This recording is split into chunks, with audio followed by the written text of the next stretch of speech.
नीट पुनर्परीक्षा 21 जूनला होणार. एनटीएनं जाहीर केली नवी तारीख. पेपर फुटीमुळे रद्द केली होती 3 मेला झालेली परीक्षा.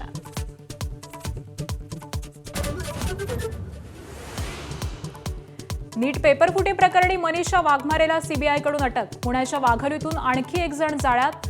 लातूरमध्ये शिक्षकही चौकशीच्या फेऱ्यात. तर एनटीएच्या ऑफिसमध्येच पेपर फुटल्याचा संशय.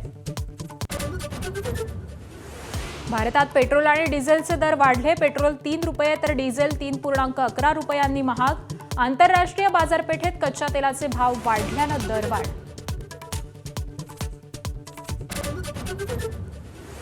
देशात महागाई गेल्या 3.5 वर्षातील उच्चांकावर. दूध आणि सीएनजीच्या किमतीत प्रत्येकी 2 रुपयांची वाढ.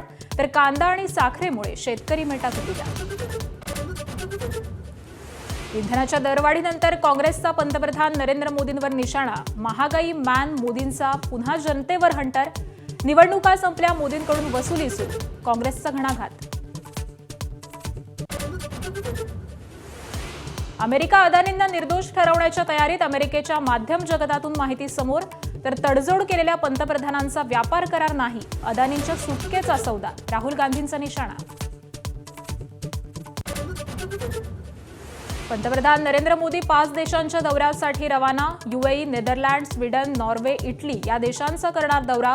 जगभरातील भूराजकीय अस्थिरतेच्या पार्श्वभूमीवर द्विपक्षीय संबंध अधिक मजबूत करणं हा दौऱ्याचा उद्देश. मुंबईकरांवर पाणी कपातीचं संकट. आजपासून 10% कपात. जलाशयातला साठा घटला. काटकसरीनं पाणी वापरण्याचं मनपाचं आवाहन. मान्सूनबाबत शुभवार्ता. अंदमानात दाखल होण्यास पोषक स्थिती.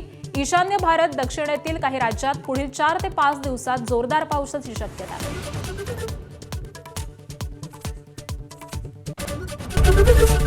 एबीपी माझा, उघडा डोळे बघा नीट.